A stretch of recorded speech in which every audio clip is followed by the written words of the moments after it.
ఇంకోటి చాలా మంది పబ్లిక్కి వీళ్ళు ఎంతసేపు బీఆర్ఎస్ బీఆర్ఎస్ అనేసరికి పబ్లిక్ అర్థం కాలే. ఈ బీఆర్ఎస్ ఏంది కథ ఏంది, కేసీఆర్ ఏమైనా కొత్త పార్టీ పెట్టిండా, లేకపోతే కేసీఆర్ తోటి వేరేటోళ్ళు ఎవరైనా చేతులు కలిపిర్రా, లేకపోతే కేసీఆర్ వేరే రాష్ట్రంలోకి వెళ్ళి ఏమైనా పార్టీని కొలాబరేషన్ పెట్టుకున్నా, ఏంది కథ, అసలు ఈ బీఆర్ఎస్ ఏంది, టీఆర్ఎస్ కదా ఉండాల్సింది, బీఆర్ఎస్ ఎడికి వెళ్ళి వచ్చిందని చాలా మంది జనాలు కన్ఫ్యూజ్ అయిపోయారు, అర్థం కాలే కదా. ఇప్పుడు 20-25 సంవత్సరాల నుండి ఉన్నటువంటి పార్టీ సడన్గా పేరు మారుస్తే ఎవరైనా కన్ఫ్యూజన్ అవుతారు కదా.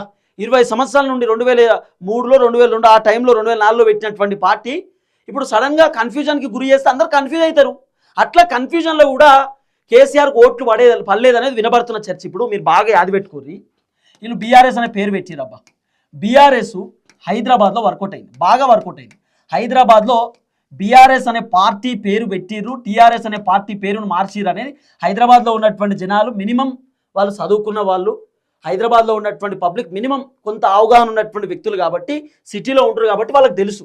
పల్లెటూర్లలో బీఆర్ఎస్ పార్టీ చిత్తుగా ఓడిపోయింది, 0-0. ఎందుకు ఓడిపోయారు?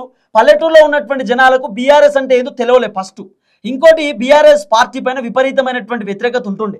వ్యతిరేకత ఒకటి, పార్టీ పేరు ఎవరికి అర్థం కాలే. పార్టీ పేరు మార్చేసరికి ఆ కథ అంతా అర్థం కాలే. అందుకే చాలామంది కన్ఫ్యూజ్ అయ్యారట. ఇప్పుడు ఆ కన్ఫ్యూజన్ లేకుండా టీఆర్ఎస్ పెడితే బాగుంటుంది అనేది కేటీఆర్ వర్షన్. అందుకే ఇప్పుడు మళ్ళీ బీఆర్ఎస్ టు టీఆర్ఎస్ కేసీఆర్ సంచలన నిర్ణయం తీసుకోబోతున్నాడట. మళ్ళీ తెలంగాణలో టీఆర్ఎస్ పార్టీ రాబోతున్నది. మళ్ళీ పార్టీ పేరు మార్చడానికి కేసీఆర్ రంగం సిద్ధం చేసిండు అనేది వినబడుతున్నటువంటి వ్యవహారం.